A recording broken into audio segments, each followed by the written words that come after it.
What's going on, guys? Welcome to another episode of Ricoma Live. Today we got a special guest in the studio, the one and only Ashamad. So good to see you here. Yeah, happy to be here, man. Happy Yeah. to be here.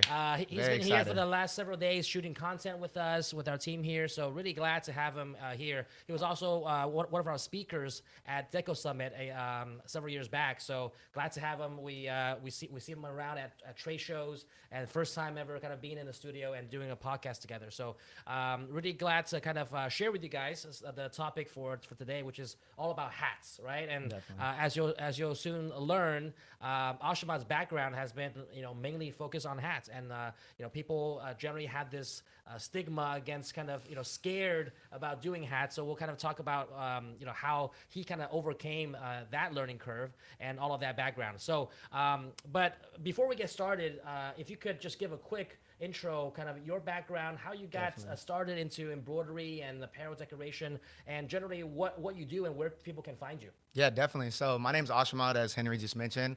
I'm 27 years old, California native. I started in content creation, short form on TikTok. So I would just make like funny random videos, skits and stuff like that. At the time, I was actually managing a lid store, which is like a hat store, hat retail store that's in most malls. And actually the way that I got into custom apparel and really embroidery was I was making content. I wasn't monetizing much, but I wanted to be more consistent so that I didn't know how I was going to do it. I didn't know if it was going to be like YouTube AdSense or if I was going to do it through selling products, but I just knew that like social media was a platform really to like promote any and everything. So I wanted to be more consistent, but I'm working 40 hours a week. So I was like, how do you post more when you have a job? You just make content at work. So I started making videos on the machine at work, and I just kind of made one, didn't think much of it, and it did pretty well. It seemed like people liked it, so I kind of kept doing it. So then I was like, I can make videos at home, go to work, make videos at work. I started like going to my store like early just to like make videos and stuff like that. So that's where the love for content came. And then as I kept doing it, people would like come into the store and they would just ask me like, hey man, like, do you have your own machine? When are you gonna get your own machine? And at the time, it seemed like hard to grasp. I feel like a lot of times we have imposter syndrome. And so I was, like people would say that and I'd just be like, oh, that thing's probably so expensive. Like how could I, or how would I ever get one? And eventually one too many people said it. I was like, let me just go on Google. Like how much are these things? And funny enough, I actually stumbled across a video of you, Henry. And the thing that stuck out to me about Ricoma was that you guys were so like social media forward, and like it felt like there was like a person behind the business, with you being the face and just everybody from Carl and everybody that you guys are like, it seems very like people oriented. And I think that's awesome. And even the fact that you guys offer training and whatnot. And so I was really drawn to Ricoma. I was like, I love social media. They're clearly very active on social media.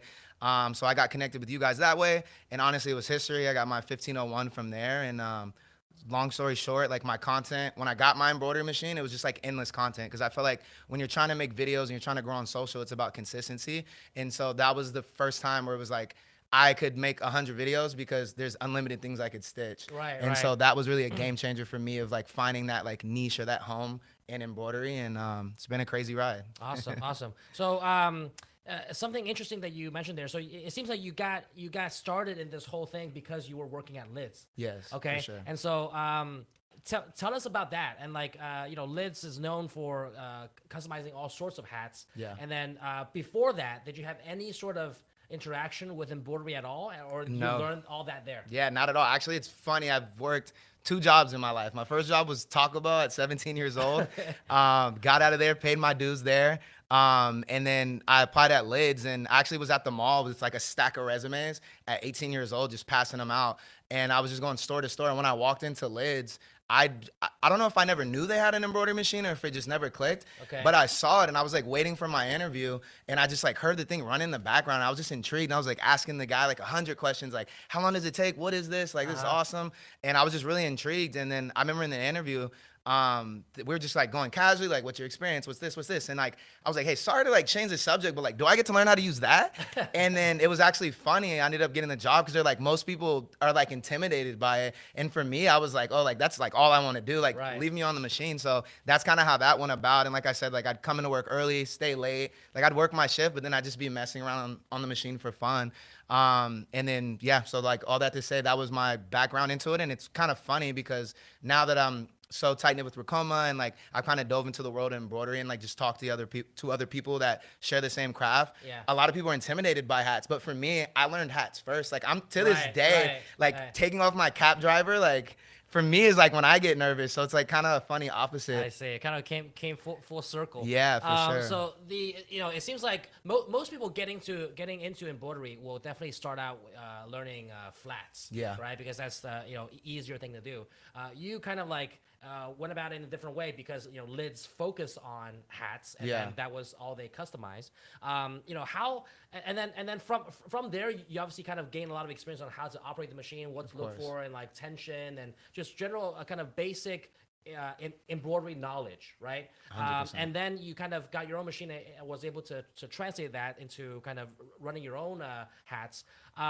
How was that initial? If you can recall back, what was that initial learning curve like, hooping a hat for the first time? And you were just saying that you still get kind of nervous even Yeah. on your own machine now, taking off the cap driver. What are some like where do those kind of jitters come from? Just is it the kind of not wanting to mess up the hat, the needle breaks? Like walk us through your thoughts there. 100%. So honestly, I think the two most daunting things is one, trying to hoop a hat or hoop anything for the first time. It's kind of like riding a bike. It's like you put a kid on a bike and you can't really explain to somebody how to ride a bike. You kind of just hop on, do it. You pedal and you either balance or you don't. And you kind of do it. And then once you learn it, like I haven't rode a bike in 10 plus years, but I could probably do circles in the parking lot. So Right. I look Once at you it learn like it, that. It's more keep it, daunting. yeah. I feel like it's more mental. Like mentally, you just kind of get in your head and it's literally just repetition, and inevitably you're going to make mistakes with anything you do. But the biggest thing I learned, whether it was embroidery, content, or honestly anything in life, is the faster you're willing to accept the fact that you're going to suck at something is the faster that you can become great at it, because it's just repetition. So the faster you just accept the fact that results might not be what you want, is you just get those reps in and learn. And another thing that's awesome about Racoma as well is the fact of, at first because like breaking a needle is just like nails on a chalkboard. Yeah. Like it just sounds disgusting, but realistically it happens. And you guys literally have like, I thought another cool thing that was really cool with you guys is the fact that you guys would do like FaceTime customer support. So it's like, don't be scared to use your machine. Like do the best you can, how you can, utilize all the help. Worst case scenario, if anything goes wrong, There's backup. there's backup in the backup, FaceTime, especially because YouTube University is definitely like, I'm a super senior of YouTube University. I'll never graduate, but it is nice to be able to have that real time conversation. And I think the fact that Racoma offers that is really something that separates you guys. And, Awesome. and I personally really appreciate that. Even with where I'm at now, I don't use it as much. Just knowing in the back of my mind when I do try something for the first time, anything goes wrong, FaceTime. Good. Okay. And then, how many hats would you say you have like customized to? Oh to this man, day? Like hundreds easily. Like between yeah, if I'm counting, hundreds if not thousands. If I'm counting lids, like all day, especially, because it's like personal stuff for my brand, stuff for other people. Okay. And again, I genuinely love it. Like one of the most successful series on my channels is Did I Ruin It or Make It Better? Oh, and okay. and so all that to say too, that series was actually something, and just kind of diving in again to people that do feel any like nerves or jitters or again imposter syndrome, I think is like the biggest buzzword that I think on like anything that has to do with you sharing something. I feel like imposter syndrome is a big reoccurring thing. Is literally you can't be scared to mess up. And one thing I learned on social media is at times I would try to edit out all the mistakes, or like if something went wrong, I Okay. wouldn't include it. Okay. But in content and social media, storytelling is the number one thing. And so I learned that the more I put in my mistakes or I mention my mistakes, people resonate with that. One, because what I'm doing seems more attainable and they can relate more. And two, it's just more realistic. You know what I mean? So I feel like that's the biggest thing, is like owning your mistakes. And if you are making content, which I think you should, because this is like unlimited content with whether it's a heat press and border machine, like it's literally unlimited videos, is like, don't be scared to share your mistakes. And also a thing that I've been getting on is, if you struggle to learn something and you can't find a good tutorial, you should probably go make that tutorial. And that's a great way to grow on social as well. That's a void that the market has that nobody has Exactly. filled yet, and you can do that. 100%. Now, speaking of kind of the type of like customizing hats, you do like a very kind of specialty in that area. Like most people, when you think of customizing hats, right? Like you're thinking about, okay, I put my logo on it or whatever the case is, right? you kind of take it to a different level in terms of being very creative. It's almost like a piece unique for every hat that you make. So tell us about like what is the niche that you focus on, not only to do content for, but I'm sure like some of those hats people want to buy them, right? So tell us about kind of what your niche is and what your process is. Yeah, so I struggled with this for a long time of like, what's like your elevator pitch when people ask me like, what do you do? Okay. I've struggled with that for a long time, and I've consolidated down to DIY fashion. Okay. And that kind of covers everything, whether it's hats, hoodies, t-shirts. And like I said, I'm big on showing the process, and people really love that and appreciate that. And part of me when I first started was like, if I like show people what I'm doing, they're just gonna do it themselves and like they won't support me. But I've learned that one, not only do people appreciate you and honestly, just really appreciate you for teaching them, it's like it always pays back one way or another. Right. Whether it's if somebody does what I do better than me and they get bigger than me, one day, who knows, maybe they'll go on some big podcast and be like, oh yeah, this Ashamad guy. So like you have to be okay with sharing information. Yeah, no, but I also think you overestimate how many people actually are willing to kind of put in the work to do that. So most people are like, okay, cool, like you do that, I'll just buy the hat. Fair. Very small percentage will actually be like, oh, I see that you're doing it. Let me get a machine and try to do the same thing. So, but tell us about like kind of what is the decoration and customization that you do to the hats. So a big thing that I do is dyeing them is a fun thing that I do. So I'll use like white, tan, or like any light gray colored hat often, and I'll dip it in dye. And for me, it's just, again, going back to not being scared to make mistakes. It's fun because anybody that's ever used dye, especially when you're not dyeing white, and most of the hats I use are polyester, which is like a battle with dye. You have to use like a special synthetic dye most of the time. Is the fact that I never know exactly what color it's gonna take to. So it's like never the color of the bottle. So that's something for me, just to keep it fun for me. It's like I could use this red dye, but like every time, depending on how hot the water is, how long I let it sit, it's a little bit different. And so for me, the dye is a really big thing. And honestly, I'm just super into having fun. Like another big thing that's very split with my audience is distress. So I'll take like a Dremel tool and I'll put like either like a sanding tool on the tip, or I'll play with the different bits and I'll literally just chop up the hat. And sometimes it comes out cool, sometimes it's absolutely ruined. But again, I think the fact that one, you're experimenting, so it's like I learned different things, or like rhinestones. Being here the last day, we've been messing with a lot of vinyl on hats, and so when I get home, that's like the first thing I'm doing. Like that glitter Wonder vinyl. I'm coming home with some of that for sure. It's awesome. So what do I do is like, what can I do? Like I've done coffee dye, I've done like Gatorade dyes. I'm just really into just creating and trying things. And funny enough, being here in the office and talking to a lot of you guys who know this machinery way better than me, it's awesome to hear. A thing that I heard a lot around the office was, it doesn't matter what the website says the machinery is for, it's how you use it is how it works. So it's like, because I was asking like, oh, can I do hats on here? It's like, if you can hoop it, you can stitch it. Right. You know what I mean? Yeah. So we have a saying here that like, as long as the needle can go through it, you can stitch it. Fair. People have stitched on like Timberland boots and Converse and like leather.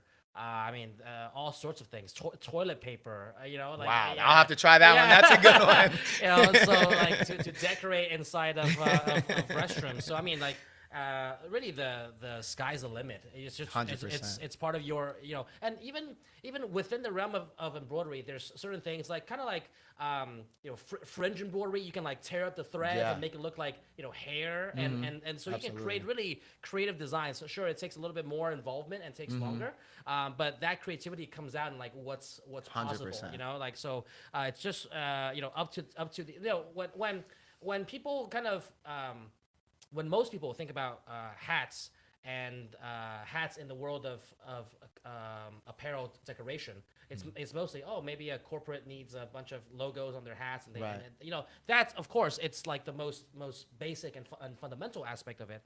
But artists like you, to kind of take it and put a creative spin on it, really it's very different, and you won't be able to find that in like a mass scale to be able to kind of make to the market. So going along the same lines of that, how many of those? So do you do like one hat or one type of design for that hat and that's it, or are there people like, I really want that? So are you able to replicate it further? Yeah, so I've actually played around a lot, and honestly, again, just going back into the passion that draw me to it is I just love the freedom that comes with creating content. And again, just having a heat press and having all these Racoma tools. It's like I might go on a month where I do hats more than this, or I love the fact that I have these tools. And again, like the payment plans through Racoma make these things so accessible that I don't feel boxed in. And so I'm open to experimenting. And so with that being said, I've done stuff for businesses. When I first started, I just wanted to get reps in. It's like, okay, let me do 100 blanks for some barbecue spot up the street. And I think that's the coolest thing too. It's like in my mind, I always thought of this as like, I knew I wanted to do this full time. I've been a full-time content creator business owner for 3 years now. And before I made that transition and took that leap of faith, I always thought like, I just need to have as many revenue streams as possible, because being a business owner, you have to be a little crazy because you give up that security that comes with a traditional job. And so with that being said, whether it's profitable all the time, as long as the stream is open for it to be profitable. So the way that I thought about it is I'm going to make hats for people, and whether it's for their brand, their business, I could do that. That's one stream. Okay. And that's seasonal. At certain times, like for example, if you go to every high school around football season, you could probably, there's probably a bunch of work to be done. And maybe during Christmas, maybe there's slower season. Kids are on Christmas break. But that's one stream that you know you can tap into at any time. It's a possibility. And so then my next stream was content. When I first started making content, of course I wasn't monetizing, but I always knew at some point people do monetize content. So if I'm posting, even if I'm not making money, there's a streamline that's available. There's a possibility. And so on top of that, I was like, oh, well, what if I do a brand? And again, the best part about owning the machinery for yourself is that you can do made to order. So I would literally just make one hat, post it on my website, and I wouldn't even buy the hat or buy the materials until it's sold.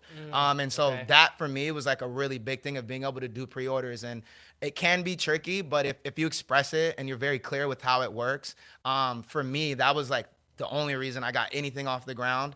Was I wanted to take the minimal or running a business, you're taking a huge risk, but I wanted to minimize as much as I could where I could. And so doing pre-order and made to order was like huge for me, for sure. Okay. So those pre-orders are like like you're dropping a particular design, and then pre-ordering, people can pre-order that, and then you will make it depending on the volume. So that was where I think I really connected the dots. And so at first it was like, okay, let me just make all these designs. And I just put like my logos on it. Okay. But at the time I had no audience. So you kind of have to reverse engineer it in a way of, we wear things that mean something to us, whether it's a brand, whether it's a sports team. And so for somebody who's just starting, if you just slap a logo on it, people might not understand or identify that logo. Right, yeah. And so that's where I think the content came up so big for me. So at first I would make videos explaining why I have like Not X is like my brand. And so I would explain like what it meant, why I started it, and kind of just me being a young guy who's like super passionate. And I noticed people started to resonate with that. Okay. And so from there I was kind of like, how do I grow this more? And that's when I noticed, well, let me just make any and everything, and I'll make those things, and people will be intrigued from that. And then suddenly they'll follow me and they'll start to see my brand. And then now it starts to mean something over time. So I would say if you have a machine, don't do one thing. Like, don't just do businesses, don't just do your brands. I think doing everything and really just filming everything opens the most, again, like I think of it in like streams of possibilities. Right. And I think also a lot of people kind of probably don't understand that, like, making content, sure, you can monetize content, but we make content here all the time, but we're not a media company, right? Like we're not trying to make a living monetizing content. But what ends up happening is, because of that content, you get business 100% from that, right? So in your case, it's probably a bit of both, right? You're a full-time content creator. You probably get revenue stream from making content and monetizing content, but also from the content that you make, probably you can sell products that people will want, right? Yeah. So I think there's multiple, as you mentioned, multiple streams of revenue that you want to diversify, so you're not kind of just like locked into one. Now, with kind of the audience that you showcase your content to, are they mostly looking to kind of like also start their own brand, kind of follow a similar path as you, or are they more so looking to kind of like, okay, do embroidery for other businesses, which is a different, complete different revenue stream and path than kind of like, let me make stuff for my own brand and promote my own brand and sell my own brand's products. To be honest, it's a little bit of everything, and that's the thing that's awesome too. We live in a day and age where There's literally a niche and like a pocket for everyone. And so I get a little bit of everything. And again, that's why I think it's like, I'm obviously very biased because of what it's done for me, but I truly believe it can apply to anybody. And especially you think about it, like you think about doing content, it's like hundreds of thousands, millions of views is like ideally what people might view as success. But the difference is when you're doing a thing, which is a business, whether it's again, making stuff for people or even you introducing other people to the brand, they'll always come back to you. And then you have opportunity for teaching, which is another thing you can monetize. Okay. And I think the biggest thing with that is the fact that again, I just look at it as like opening so many different doors and in ways that you can't see, and the business kind of grows and turns into its own thing. And so I think naturally following that flow of progression and just doing, if the business side makes more sense to you in the moment, just film everything. Okay. And show. I kind of lost my train of thought. I forgot what the main no, question no, was, but yeah. But you kind of answered it in the beginning that it's a mix of both. So you got people that follow you that wants to also. Sorry, that's what it was. And, start their own and to brand. tie into that really quick, I get a little bit of everything. And the main thing that I tell people when they reach out is the fact that you have a machine. Like this thing is a money printer. And so my thing with that is you can get 500 views. Think about that. If 100 people buy something, you don't need these millions and hundreds of thousands. Right. Versus if you're just trying to monetize off a video, then of course it takes a lot of views to monetize. But I think that's the thing we forget. It's like if a video gets 25 views, it could be a principal to a school that wants 500 hats. And now that business is in your pocket. And they're one of those 25 views. Right, exactly. So like that's why people and I tell this to people all the time, like especially in the world that we're in the industry that we're in, it's such a visual art, right? Absolutely. Like you're looking at, even when you said you got first introduced to embroidery, you were intrigued by this machine just going at it, right? And then so I think that's a natural reaction for people that are kind of introduced to embroidery for the very first time. They see this like, wow, how does this thing stitch so quickly? And then all of a sudden this now like beautiful design is made on a garment. And so people like to see that. And I tell people all the time that if you're making an order for someone, just record. It doesn't take any extra effort. It doesn't need to be like high. Take out a super nice camera and all of that. Just take out your phone, record the video of that thing stitching, and then people are naturally going to be like, "Oh wow, I didn't know that you could do that," or even kind of introduce to your services, and they'll naturally kind of, if they have a need for it, they will naturally reach out, and you grow your business that 100%. way. And many people kind of overlook that because maybe they feel that creating content is a huge thing, right? Imposter syndrome. Right. But actually, just if the thing is already making a hat, you can just doesn't take any extra time. Whether you shoot that video or not, the hat is already going to be made, right? And you're already kind of doing it, so might as well just take it out your phone and shoot a quick video and just post it, and people will naturally see that. I think a lot of whether it's our customers, whether it's people in our partners, they've all kind of grown their respective businesses through just displaying what they do. Because people, I think, are naturally intrigued by, like, if they don't know that you're able to offer customized hats, then no one's going to really reach out to you. Right. So I think just getting the word out there. I would encourage, like, we're kind of going on the topic of creating content, but really encourage people to kind of take that to heart, because we say that every year. And, I hope that it gets to a few people every year, then they start actually doing it. But I think, people should look at content creation as not a chore. It's actually, especially in this industry, it's probably, easier said than done. Right. So one Easter egg I will give before we change note is the cheat code to making content when you don't know what to make is just film your life. And so with that being said, if you're doing a commission, I don't care if it's 5 hats for a barbershop, make a video and literally, hey, this barbershop up the street, I'm making 5 hats. They want this design. This is why they want this. And those have been some of my most successful videos. You think you have to have all these crazy ideas and like scripts and it's, whatever. But it's literally because it seems more realistic. It's like if I see a video of you telling me that you got a machine for $250 a month, I'm like, that's actually way cheaper than I thought you could get one for, or something similar, depending on what machine you have. But it's more attainable. And then it's like, oh yeah, and then I just walked into this barbershop and asked if they wanted hats. It's like, I'm gonna watch that. I'm gonna be inspired for myself. I'm gonna follow you. I'm probably gonna send that video to 5 people I know. And I think people really underestimate, like, it's like, oh, I need this crazy setup, crazy lights. It's like, to me, I get more inspired by the more obtainable things. And so Yeah, just yeah. turn the camera on. Yeah, for sure. Like Yeah. it's, I think people kind of, it's hard for them to get started, but once Yeah. they realize how easy it is and that the production value doesn't need to be that high, 100%. it's very easy to do. And then you'll, the key though is to be consistent because you can't just start and then like post every Fall off the face of the earth. 3-4 months. You know, like that doesn't. You might as well not do that, right? But once you start, if you're consistent, the views and the follows will come, and then you'll naturally see that, like, oh, without even kind of really advertising my business or paying for advertising, the organic traffic and the referrals are be able to sustain your business in the short term. Absolutely. Awesome. So let's kind of jump to some of the any questions that you guys might have in the comments. I always encourage you guys to interact with us. We read the comments. We'll kind of pull some of the comments up on the screen. And answer any questions that you guys might have on anything that we've talked about. We are live on Facebook, on YouTube, and on Instagram. So if you're joining us from any of those platforms, you can go ahead and comment down below, and we'll be able to see that. So let's kind of scroll through some of these things here. Cool.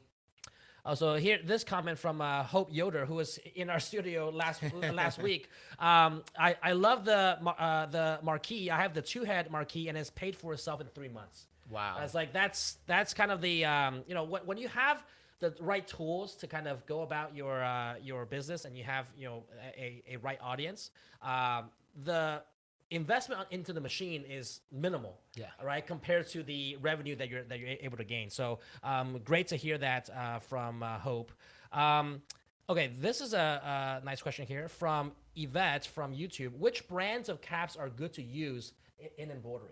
Okay, that's a great question. So it depends on style. If I were to just vomit from the mouth, Richardson is a good one. Otto is a really popular good one.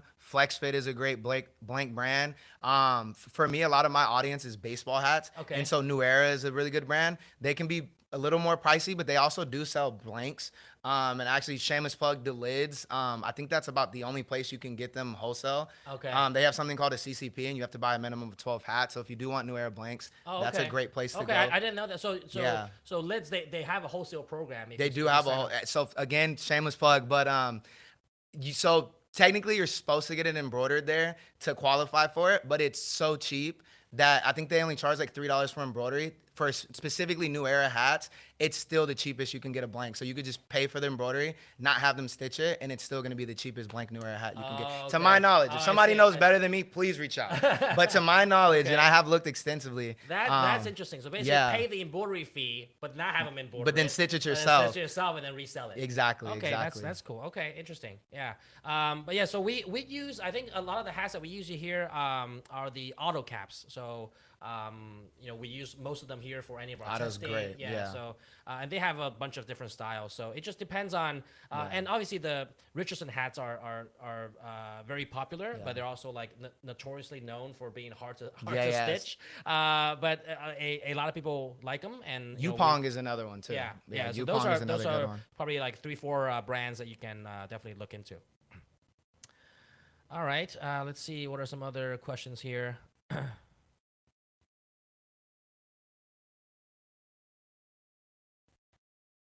Okay, so this question from Denise Brooks.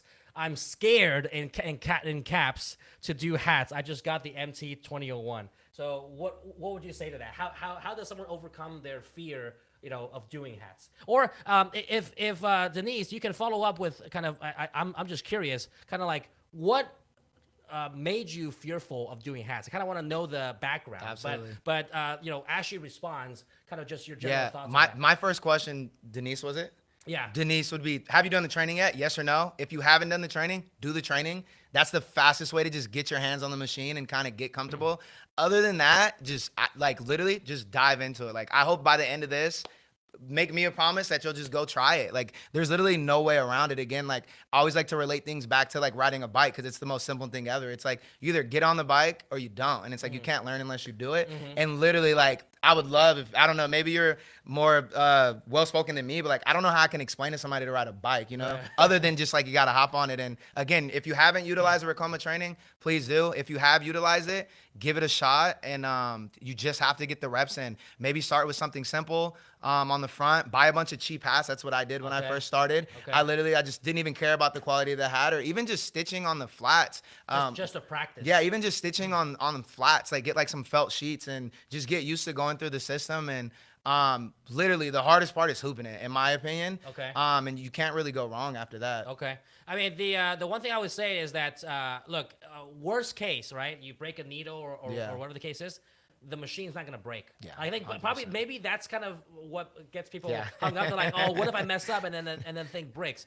Like the machine's not going to break because you mess up, right? So I think that might be kind of what is kind of in the back of her mind when she's thinking about scared to do hats, or maybe she's had an experience seeing someone else do it. I don't know. That's why I kind of wanted to clarify kind of what kind of triggered that fear. But really, it's the thing I say all the time is like, look, in embroidery, and even embroidery on hats, on 3D puff or whatever the case is, it's not rocket science. Yeah. You know what I mean? Like it can't be learned. You don't need to go to school for like 8 years and get a PhD and then learn how to build a rocket to learn how to do this. But it is a skill like anything else. Absolutely. Right? It is a skill that you have to acquire. No one is kind of born with that skill. But if you don't know what to do, and you don't know kind of like the right process to do it, of course you're gonna feel lost. Yeah. And then that might be part of the intimidation. Like you just don't know what you don't know.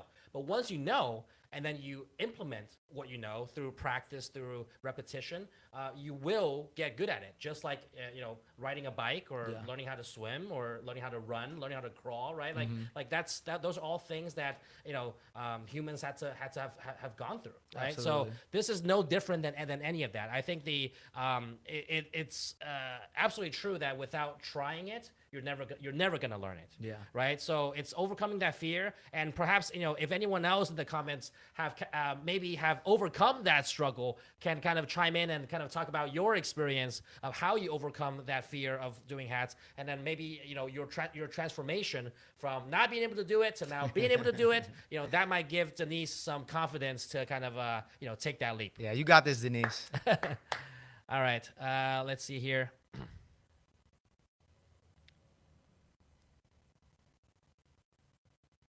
Yeah, so Barbara Winston says, or this is a comment to someone else's comment. Awesome. There are so many things to embroider on. At Christmas, I made a lot of money on embroidered toilet paper. Oh, I'm trying that. I'm gonna try that when I get home, I swear. Love to do this. So yeah, like I said, it's a thing. Like when we talk about, I think the last time we talked about toilet paper on this podcast, we were talking about it for like 10 minutes. People were like commenting on toilet paper. That's insane. Yeah, so that's where all the toilet paper went during COVID. Yeah, right. Yeah, no wonder. People are like hoarding them to embroider on them. But yeah, it is like people can sell them as like gifts, and then they put them in their bathrooms. That's really cool. To decorate. Yeah. With like funny sayings. Yeah. And I know and stockings was a big one for me when I was working yes, at Lids. yes. Putting names on stockings during Christmas time is a really good one. Yeah. So for sure. Let's see here. Yeah, tissue paper. I'm trying that. Yeah. Was it 2-ply or 1? Just to be specific. Yeah, it's got to be a little bit thick. Yeah, let us know in the comments. Yeah, it had to be 2-ply, right? Yeah. All right. Let's see here. Okay. Yeah, look, Liz from Witchcraft on YouTube says, people love watching other people's lives more than the scripted versions. And just kind of just like very authentic, like vlog kind of style. So as you're doing the and also maybe some people are like camera shy. They don't want to be on camera, but you don't have to be on camera for this, right? Yeah. If you shoot flip the camera around and shoot the embroidery, you don't have to talk. Most of my biggest videos barely have my face, and I actually made a conscious decision because especially when I'm dyeing stuff, I'm just like tripod reaching around like this, and I made it a point at the end to like force my face into it. You wanna throw We it? have tissue. Can I take this home? I'm stitching this. I'm definitely stitching these. So Oh, it's already stitched. Yeah, it's already stitched. Oh, Yeah, so this yeah, is this is the the guideline. This is Oh, this wow. is the finished product. That's actually impressive. This is a finished product. That's super impressive. So, Janet heard us talking about toilet paper, and then That's you know, super came impressive. with the Wow. samples. So It yeah, is so you two-ply, got- right? We confirmed? So you got like, you know, what is it? Let me show That's you. Yeah, awesome. like funny sayings on them. So you get, you know, sorry, Whoa. ran out of coal. Yeah. Tinkle You know, all the way. I like this yeah. one. So like people can, you know, you put them in nice plastic wraps. with That's a really bow, cool, and then, yeah. And then I think you can sell The them- margins got to be great Oh, on yeah, this yeah, too. yeah, Yeah. I think they sell them for Go to like Costco. $8-10 bucks a roll. You know, yeah, That's $8 to awesome. $10 a roll, and then you buy them wholesale at Costco for, for a fraction of that. You know, so awesome. Let's see if there's any other questions here. Oh, okay. This is more of a machinery question, but George Saunders asks, what are the criteria or requirements for financing? So you would need to speak with one of our product specialists, you know, in our sales team here. But essentially, it's a simple application process. You go through. We work with many different banks and different ranges of credit scores.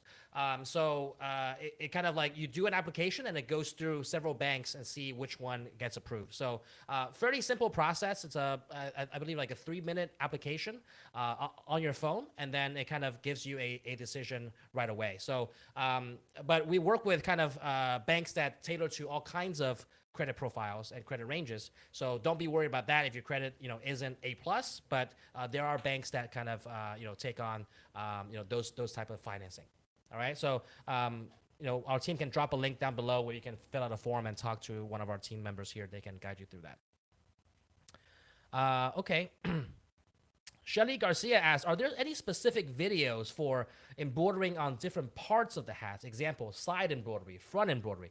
So we definitely have some of those videos, and our team can put the links down below. But speaking of that, do you do like side embroidery on the hats and like in various places? Kind of tell us about that. Like how do you do that? So I've actually got by a lot with the front hoop.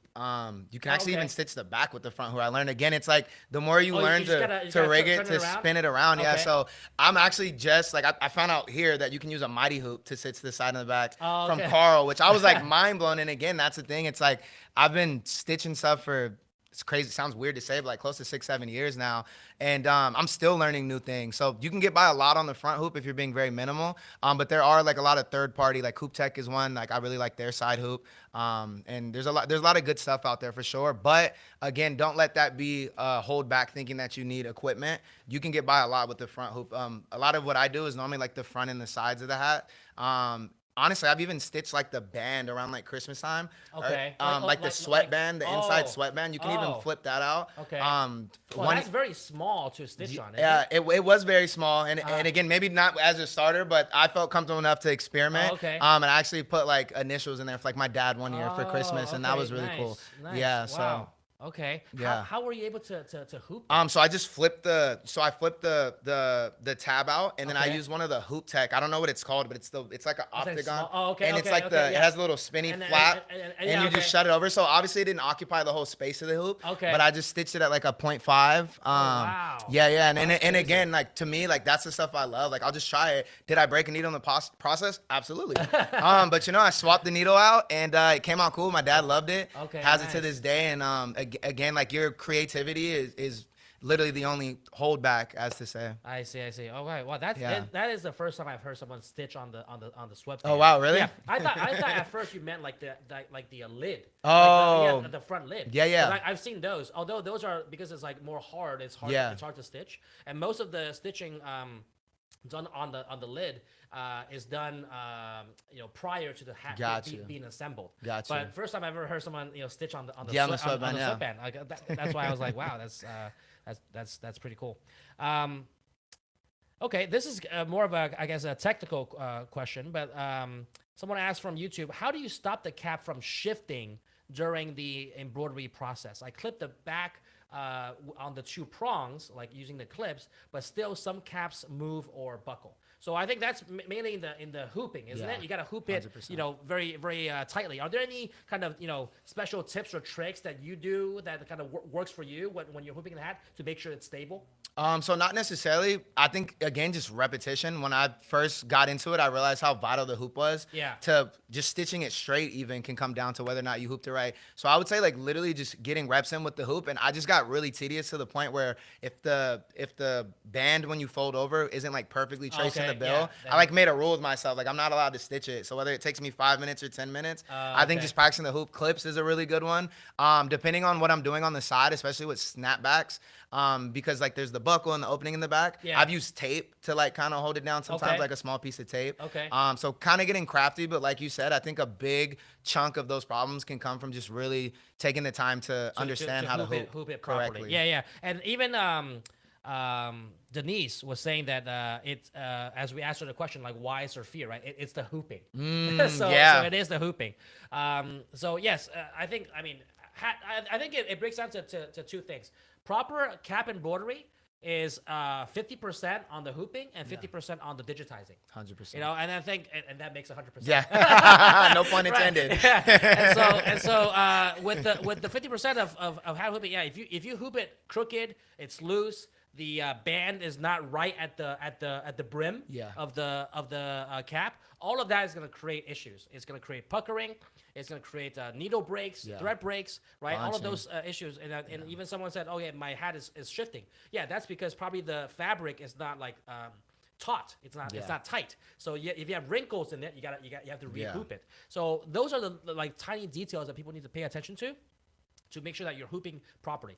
Now, with the proper hooping, but you're not having the right digitizing, it's also gonna be bad, right? Because with caps, you're embroidering on a curved surface, so you have to digitize the design properly, or have your digitizer do it properly. It's gotta be center out and top to bottom, or actually bottom up, right? Center out and bottom up to make sure that it's kind of like spreading out the stitches, because you have to keep in mind you're stitching on the actual fabric with thread. So when the thread gets kind of enough density, they kind of bunch the fabric together. So proper digitizing and density in the design is to ensure that you have the proper stitching on a curved surface. The same logo that you'll do on a flat design, on a flat surface, on a flat garment, versus that same logo on a hat, it's digitized differently. Many people don't know that, and so if you use the same design, you might run into issues. So those are the two biggest things I would say is hooping and digitizing will equal proper stitching on caps, and we do that here all the time, even at very high speeds, to be able to run many hats in a given hour. But all that comes down to is the details of your hooping and your digitizing. I think that's another thing that some people get hung up on, including myself early on, is digitizing. It's like, do I have to learn how to stitch, hoop, and digitize? So tip for anybody out there who is a little daunted by that is outsource when you start. That way you don't have to learn too many things at once. That's true. We say that as well. 100%. Where it's like, look, if you're just starting out with embroidery, you never had any experience before, you probably don't want to take on learning the embroidery and learning everything else, plus digitizing, right? So you want to kind of focus on the embroidery part, 100%. first, because you've invested in the equipment. Even though we give you the Chroma digitizing software included in your package for free, you can always kind of learn that later. But in the beginning, you want to first start off by making sure that you learn the embroidery part. You can produce a quality product because you can always outsource the digitizing to someone else. Absolutely. All right. Let's see if we have any questions from Instagram. Okay. This is from Layla and Stitch. That's an awesome name. Layla and Stitch from Instagram. How do you embroider back of New Era? Back a New Era, I would use the Hoop Tech personally. Okay. Hoop Tech is one that I personally love. And honestly, for anybody who does struggle to hoop, for the side and the back, that's probably the easiest hoop that I've ever used. It's literally It's like a two clamp. flap. Yeah, it's like Yeah. two flaps. You slide it in and you clamp it shut. Right. So there's no need to kind of like go through the hooping. It's literally like it's Lining essentially it a up. clamp. It's Yeah. a clamp. I've seen it before. And then so as long as you kind of make the fabric tight, Yeah. and then it holds it in place, and then you can embroider it. That will be so having the right tools. Is, Absolutely, is yeah. absolutely Absolutely. key. So if you have the right tools, all of this is possible. From a Switch Flip Jones on Instagram, how difficult is it to do the complicated multicolor designs you normally create? So maybe that's something to how complicated are some of the designs that you do, and is it? I would imagine it's all programmed and the machine Yeah. just does it, right? Yeah. So, but I guess like do you do your own digitizing or do you outsource it? So to this day, I still outsource it again Okay. because my two passions are business and content. And so again, I kind of like to put most of my energy into what I'm most passionate about. Okay. So I outsource my digitizing actually, and cool enough, like you said, most of it is just programmed. Yeah. I have a 15 needle at home, and actually I just got the creator machine, so I have the 10 needle now as well. Yeah. And rarely do I ever do more than 15 colors, personally for what I'm doing. And luckily, when I do, it's just all programmed, ready to go. Right. So yeah, so to answer this guy's question, I think the difficulty is not the fact that that there's a multicolor design. The difficult part is in what you do in the process in terms of Absolutely. even if it's hooping on a flat, doing that properly, using the right needle size, using the right thread, having the right tension, right? All of those things that you gotta learn about your machine. If you the machine is just a tool, right? You tell it what to do, and it will do what you tell it to do. But the right type of backing to use, the right type of needles to use, all of those things you as the operator will need to control. And so that's where the difficult part will come in. That's the learning curve that most people have to go through. Alrighty, let's see. Let's go back to the chat here. I'm still mesmerized by this tissue. Yeah. This is crazy. Yeah, and Barbara Winston, confirmed in the chat that it's 2-ply. Yeah. Oh, okay. Awesome. Yeah, so Awesome. single one enough. ply probably can't do it. Going straight to Costco when I land back home.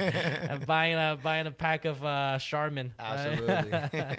Those margins, man. That might be the best margins in the business, honestly. Because I mean, like, what's a roll of toilet paper cost when you buy them like 36 or 24? Yeah. It's like, I don't know, $1, right? And you sell it for like 7, 8. Thread bucks. might cost more than the tissue. Yeah. Yeah. Okay. Hope Yoder, on the topic of overcoming kind of the learning curve with hats, she said, I overcame it. I started with hats too, and the best advice is to buy cheap structure hats and just know that you will ruin as many as you have success with. Also, buy the Needle Easy to help change the needles. It's a game changer. Okay, so yeah, just a lot of people have, I think part of the glory of having like all the embroiderers that have made it will probably have a bucket somewhere of scraps, right? 100%. That's like you see all the stuff that's like for practice. 100%. If you don't have that, you probably haven't done enough to really learn it, right? So I think a lot of embroiderers that I've met that have actually art experience, they all have that as like a trophy. It's like all this bucket of practice and scrap material is the process that they had to go through to get to where they are today. Yeah. Hat graveyard. Yeah. Okay. And then Roy asks, how do you hoop a roll of toilet paper? Do we have a tutorial on that? Oh, we do. Okay, so we have a tutorial on that. Well, you can look at how to embroider on toilet paper, and then Ashamad, when you Yeah, go I'll back, watch that you'll one with watch you, that, brother. Yeah. and then you just follow along. So Meet you in the comments, man. Meet you in the comments. All right. Let's see here. A lot of great comments here. Carrie from Facebook. I wasn't afraid of hats when I started 2 years ago. They were way cheaper than some of the garments I do now, so it wasn't a huge expense. Okay, great. So, like I said, it's not rocket science. People, you can learn it if you just put in the time and the work. Barbara Winston says on the toilet paper rolls, $10 a roll easy. So you can start with $10 a roll easy. Oh, and then just a side note on the tutorial on the toilet paper, it's on our Ricoma Crafts channel. So if you're watching this live, you're probably on Ricoma TV. That's our main channel. We have a secondary channel called Ricoma Crafts. So this kind of stuff is more fitting for that channel. So if you haven't subscribed to Ricoma Crafts, go check it out. And then that tutorial is on Ricoma Crafts. All right. Okay. So let's see here. Chroma Crafts. Let me jot that Yeah. down. Yeah. Yeah, so we started that channel to more so like, do some like sewing stuff, more Awesome. crafty, like stockings, less of the kind of more corporate business focused Yeah. stuff, more creative. So Awesome. those are the kind of things that we Very cool, very that we cool. put on there. I don't know if someone will know the answer to this one. Evelyn Martinez asks, "What is the best needle size for small embroidery fonts? Do you change the needle size for that like sweatband that you did, or you just No, I use the same use one. same yeah. size? I Okay, use the same so one. like if you're doing like really small letters, you want to probably couple that with a different type of thread also. So it's I believe the weight technically is heavier, but the thread is thinner. So normally I think you use a 40 weight thread. If you use a smaller size needle, you want to go up to like a 60 weight thread, which is more fine of a thread. And then you can use like a size, the regular needles on the machine are 75 by 11. You can use like a size 10 or a size 9 needle. So just go with the corresponding needle size depending on your font size, and then also go with a thinner thread for the best results. You can still do it with a 75-11, but if you're really doing like fine print, it comes out more crisp when you do like a smaller size needle and a thinner thread. So just keep that in mind. All right. Yeah, so here Denise Brooks also asked a similar question. What's the best needles to use for hats? So if you're using like just like a dad hat, do you embroider on dad hats? Yeah. Like just like the flimsy Yeah, types, right? absolutely. So like those, you can just use your regular size needles. It's not that hard. If you're going up to like a Richardson, you might want to go up to like a size 12 needle or a size 11, but a titanium needle, so it's stronger. Right, because those are tougher, more structured caps. You just want to use a different size needle or a harder needle to be able to kind of puncture the front panel of the hat and not cause any needle breaks. So the needle doesn't deflect as much because it's more stiff. Okay, so let's see what else we got here. Lots of questions. All great questions. Yeah, all great questions. Yeah. Oh, and Barbara Winston says Walmart has the best price for 2-ply. If you Oh wanna, man, if yeah, you I'm know. on it, Barbara. I'm on it. Thank you, thank you. All right, so these guys know. I'm telling Yeah, you. for sure. Yeah, these guys know. Okay. All right, and then this thing from Hope, just to clarify, Needle Easy is a tool from Madeira that helps keep the needle the right way when you insert the round shank. It's pricey, but everyone should have it. Okay. Okay. We definitely. So I guess it's to keep the needle straight, and also because some people put it in backwards. Yeah, I struggled with that early on a lot. Yeah. Okay. Yeah. So Yeah. so people don't know that there's two ways to put in the needle. They both go in. But then there's a front way and a backwards way, and then people, what you probably experience is like, oh, why is it like? You'll know the difference. Yeah. Why is it shredding the thread and doing all these crazy things? That's probably when and then. Absolutely. So one thing we tell people and we ask here when people kind of run into those issues is like, hey, my needle just keeps on shredding. It's like, okay, did you just change it? Yeah. So it's like because we know that like the most common error is probably they put it in backwards. So one of the things we ask is, have you just recently changed the needle? So a mental note for all of you: if you're changing the needle, make sure that you put it in correctly. And by chance that you forget to put it in correctly, and you see that something is happening, think back to like, oh, did I just change that? And now this problem has started to occur after you change it. That's probably because you put it in wrong. So. Yeah. That's just a kind of a hack and a Life tip. hack for Yeah, sure, yeah, yeah. to keep in mind.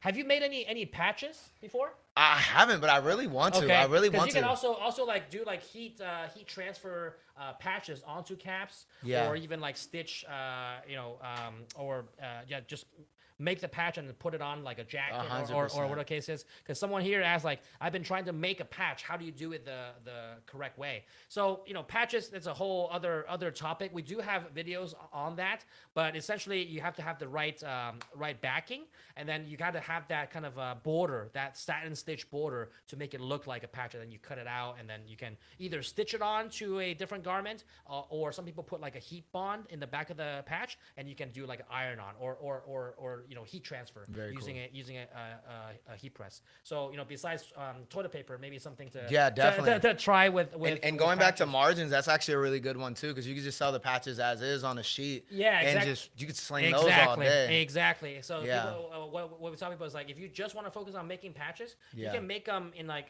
one giant hoop. Yeah, that's a business in like itself. like 20 patches in one run. You click start, and then you walk away, and then after it's done, you have 20 patches. Each one can go for like $3, $4, $5, easy. and then you just sell them and let the person buying it transfer it onto the cap or whatever the case is. You don't have to do that extra part of the work. But if you wanted to, you can also sell the hat with patches on it, and you can charge a premium, because now it's a different look. Because some people also do like the leather patches on it. Those are cool. And with like laser engraving. So people like laser engrave on the caps, and then they on the leather patches, and then they stitch the leather patches onto a hat. So it's a different look. Okay. Well, we're coming up to the top of the hour here. So any last questions, go ahead and put them down in the comment section below. But kind of as we wrap things up, it's so great to kind of, hear your experience, how you got started in this industry. What is the kind of one tip that you want to leave the audience with? Someone either, just getting started, finding their way, looking for what their niche is going to be, right? Like whether it's going to be hats, or whether it's going to be something else, or just kind of like, fear of getting started. What's the kind of one takeaway that you want to leave with our audience at their different stages of their journey? Okay. I'll put it in like a 3-step plan. Number 1 is literally just do it. Like literally, again, like I'm going to say this 100 times. You can't teach somebody how to ride a bike unless you get them to hop on a bike. Literally just do it. Utilize all the Racoma tools, the training. Like I said, the fact that they literally will hop on a video call with you is like unmatchable. I think that's the best thing ever. Outside of that, just turn the camera on. I don't care if you have an iPhone 1 or an iPhone 16. Literally just buy a cheap tripod on Amazon. Even if you don't want to get in the weeds to being an A-grade content creator or whatever you want to call it, set the tripod up in the corner of the room, and if your machine is running, you should be filming it. And the third thing I'll say is, again, being biased with content, but it's changed my life, and it's honestly like, I just like, wow, like if everybody knew about this, like everyone would do it. And I think everyone should do it, because regardless of what you do, like there's a platform and a niche and a crowd for everyone. And there's an audience for everyone. I'll say is just post your life. So if you're genuinely stitching a hat, talk about stitching a hat. If you ruin a hat, make a video about ruining a hat, and just be organic to yourself. And I mean, there's billions of people in the world. You'll find your audience. And again, keep in mind, I mean, if you sell 10 things for $100, 10 views doesn't sound like a lot, but I mean, I could use $1,000 in my pocket any day. Right. Look, nowadays everyone has one of these in their pocket. There's absolutely no excuse to be like, oh yeah, well I don't have access to the tools or whatever the case is. It's so accessible. Now than ever. And that's why a lot of content is out there. A lot of content creators have kind of reached that level from the time that we're in. This wasn't possible even like 10 years ago, let's say, right? Like the accessibility of a smartphone in your pocket to be able to just take out and shoot a piece of content is at an all-time high today.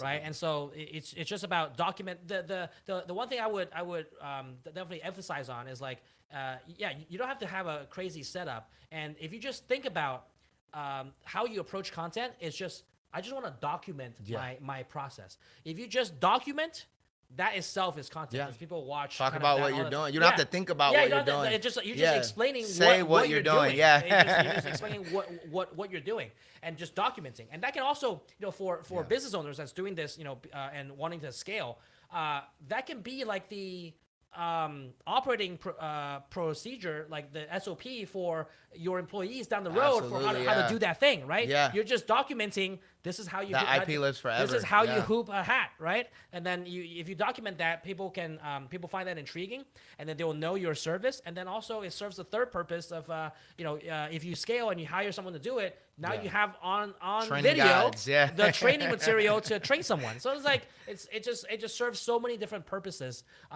Creating content, whether it's a photo, whether it's a video, and then with the kind of smartphones, it's no reason that you can't do it. Right? I'll throw a fun fact out there too before we end. I think it's funny. Many people probably wouldn't think this, but as I went along my journey, I invested in a proper camera, and I'm now on my second camera, which was like my big boy purchase, which was pretty expensive. And funny enough, my most viewed videos are all my phone videos. And it's funny because like I grew a passion for video and film, and I started to get into like, oh, now I want to learn about lighting and all these things, and I do it to make myself happy. But go check my page. My top 20 most viewed video, iPhone. Right. And it like almost makes me mad sometimes, but it is what it is. No, so, and the thing is, the iPhones Yeah. nowadays are so powerful itself. Like, and Absolutely. people shoot like movies on it. You know what I Yeah. mean? Like so it's not a matter of the equipment, right? It's a matter of actually kind of just spending the time to do it and on a consistent basis. All right. So last thing here, where can people find you? Because there's people asking for, do you have a website? So where can people find you and learn more about what you do? Yeah, awesome. So it's NOTX, which is not X, and then my name, Ashamad, ASHAMAD. That's on Instagram, TikTok, any social media platform. Search NotX Ashamad. It'll pop up. My website's on the screen as well. And yeah, reach out to me as well. Reach out to Racoma. Utilize everything at hand. There's the like YouTube University, Chat GPT. I think we're so blessed to live in this time. I honestly think about it, it's insane. I'm like, the fact that people had to use a candle to go to a back house bathroom outside, like, God bless their hearts. But like this time that we're living in, utilize all the tools accessible, and a lot of them are free, if not cheap. Okay. Awesome. And then I actually, one other thing I did see on your website, you have this what's it called? Like The curve band. Yeah, The the NotX curve curve band. band. Yeah. So talk about that. I've seen it in action on some of your videos where basically it gives that perfect curve of like a baseball hat, right? Absolutely. So how you came up with that? Yeah, Okay. absolutely. So how tell the audience about that and how like what you can use it for. 100%. Yeah. So originally, and again, going back to just trying things, and if there's a tutorial out there that you can't find, once you figure the thing out, make the tutorial. I was trying to figure out how to get the perfect curve on a flat hat because a lot of baseball caps come flat. Okay. And people use like water bottles, coffee mugs, and I kind of have that light bulb moment of like, so nobody's selling a product for that. And so originally I like 3D printed a huge cylinder to like mimic a hydro flask. Obviously it wasn't cost effective because there's so much dead space, negative space. Okay. And so after tweaking, I ended up with what the design for the NotX curve band is now. It's like a U-shaped thing, and you slide both sides of the bill in there, and it curves it perfectly. Wow. And that was something that didn't exist in the space at the time. And that was actually the main thing that gave me the confidence to go full time. Was once I had that product, it did really well. I actually did an Amazon Prime show called Buy It Now. Okay. That aired back in October. You guys can check that out as well. It's pretty cool. And that was like life-changing for me. And from that moment on, it's just like, find something that you wish existed, figure out how to make it exist. And again, you can go on Fiverr and pay somebody to bring an idea to life. And yeah, that thing literally changed my life. We gotta talk offline about Yeah. maybe doing something together on that That'd be product. awesome. Yeah, that'd be awesome for sure. Okay, great, awesome. Okay, great. So thank you so much, guys, for tuning in. Hopefully you're able to find this conversation helpful, overcome some of your fears, and also kind of give you an idea of like all about hats and what are the possibilities. Whether it's doing your own brand, whether it's customizing for someone else. You can do that with hats, with anything else.